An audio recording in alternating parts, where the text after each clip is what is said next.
Hey everybody, Michael Snyder, California Weather Watch. Today is January 15th, and right now we are looking at the infrared satellite imagery. We got the state of California, and we've got the Hawaiian Islands at the bottom left, a deep low out over the Pacific Ocean. It's going to throw some moisture back up towards the west coast here and bring a storm system in towards portions of California as we go through the day Tuesday. We'll take a look at those details. We'll take a look at the possibility for some additional storm systems and more interesting storm systems as well, even some precipitation chances down towards Southern California, and hopefully this produces some nice snowfall across the higher terrain of the Sierra Nevada because we are behind in the snow water equivalent so far this year. So we're going to dive into some of those details as we go through the video this morning. But check this out. This day in SoCal weather history, 1932, up to 2 inches of snow fell in the LA basin. The LA Civic Center reported 1 inch, and even the beaches of Santa Monica were white. And can you imagine this scenario unfolding today?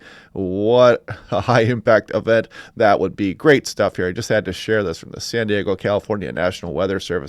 This is as we go on Tuesday night into Wednesday morning. Precipitation again missing in Southern California, but stay with me here. We've got some chances upcoming towards the end of the week and in through the early portion of next week. There's some more dynamic storm systems, and you can see again another round, a little bit sparse here, but another round of some snowfall for the Sierra Nevada here as we go through midweek. Now, taking a look at the avalanche warning here across Utah, I just had to point this out here because some pretty interesting conditions out there right now, and you can see dangerous avalanche conditions do exist, and there is even some of this going on across the Sierra Nevada, and I'll show you that here in a moment.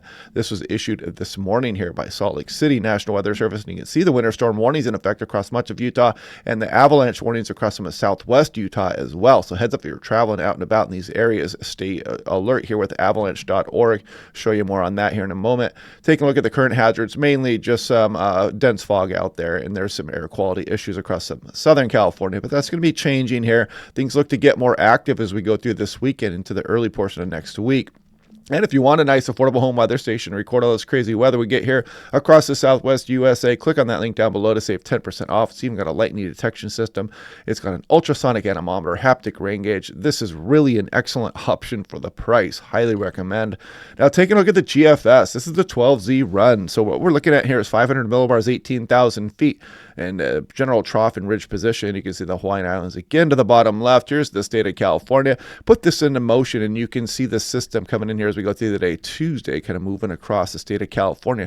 Then our eyes turn out the Pacific Ocean here, and you can see that more southwest flow coming in here, and we could get some more dynamic storms moving through as we go through this weekend and on in towards early next week. So fingers crossed for that one here. We'll be watching these very closely over the next few days, and if we extend way out to the extended forecast here, this is just kind of fantasy land here, but it does show a fairly dynamic ridge building along some of the west coast. But we're looking way out right now. We're not going to put too much stock into that just yet. Take a look at the GFS 12Z run. Here goes the timing on Tuesday's system. You can see it moving on in through the afternoon hours.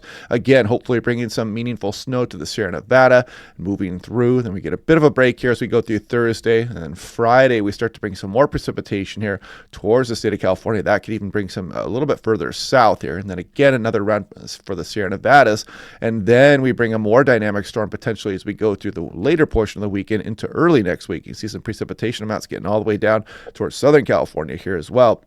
And hopefully we start to pile up some of the snowfall across the Sierra Nevada. We got to take advantage of this potentially active period as we go towards the end of the week and on into early next week. Now, looking at the National Plan of Models, total precipitation in inches. This one is hot off the presses here, 15Z, which means 7 a.m. Pacific Standard Time.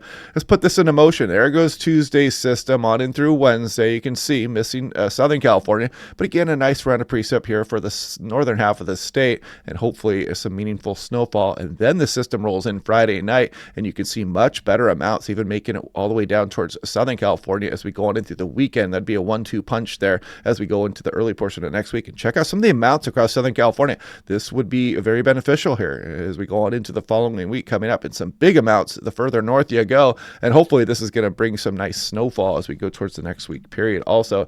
Now, looking at the GFS a little bit closer here on the 12Z run. This one is the newest GFS. You can see the preset moving in here as we go through Tuesday afternoon, sliding down as we go through through very early Wednesday. Snow will be flying across the Sierra Nevada again.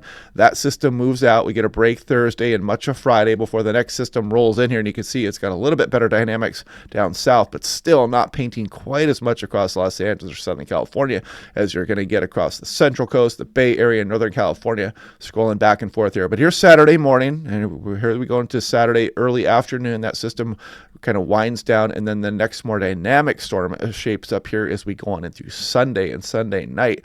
You can see some precip getting all the way down towards Southern California, and hopefully a nice run of snow for the Sierra Nevada. We continue through there, and kind of another system swinging through here as we go through to the following day, Tuesday. But we're going to take those systems with a grain of salt. We're going to break those down each individually as they come day by day here in the daily briefings. Here's the total snow, just kind of giving you a heads up of what would be coming here. A few inches with that first system. And then as we go through the weekend, you can see maybe a little bit better amounts showing up here as we go on into the early portion of next week. So fingers crossed for that. Now, taking a look at the nav3 cam, I just want to show you again the timing of the system coming in here on Tuesday. You can see late morning, it just starts reaching the northwest California coastline here. We go into Tuesday afternoon, and some of that rain starts flying across some of the Bay Area as we go on in through Tuesday night. And you can see the snow coming for the Sierra Nevada as we go on in towards Wednesday morning. And again, no precipitation expected right now for this round, Southern California. Now, this is the 6 to 10 day. You can see with that return of the southwest flow, we're looking to be above average here across much of the southwest. Here's the 6 to 10 day precipitation probability outlook here as well. And this is starting to look kind of nice here. And you can see January 24th. So starting to pick up on the potential return for that storm track into California. And this is the actual avalanche.org site that I showed you here. And you can see considerable avalanche danger. And if you click on that there, you can get more detailed information here, and you can see, you could look across some of the more northern Sierra Nevada here and up towards Mount Shasta. And I clicked on that, and you can kind of see the bottom line. It remains likely for humans to trigger large and destructive avalanches at any elevation today. Persistent slabs can fail with little warning and act in surprising ways. You could trigger an avalanche today from a distance or in areas you may typically think of as safe. So interesting stuff here. Great website here, avalanche.org. Check that out. And one quick look here at the drought monitor. We're still drought free technically across the state of California, but hopefully we can, get those systems in here as we go through the weekend and early next week to kind of keep it that way. You can see Arizona and New Mexico not doing too hot. Nevada doing pretty well overall, and the Pacific Northwest has been improving also. So hopefully we can continue to keep the state of California drought free. It can be tough. But anyway, yeah, I hope you guys are liking these videos. We're going to pay more attention to these systems as we go day by day. We'll be breaking them down and kind of see how the models trend with that. And of course, we'll do that in the daily briefings in the morning. So hopefully you guys are liking these videos. Click like and subscribe. We'll do this again tomorrow, and I will talk to you guys then.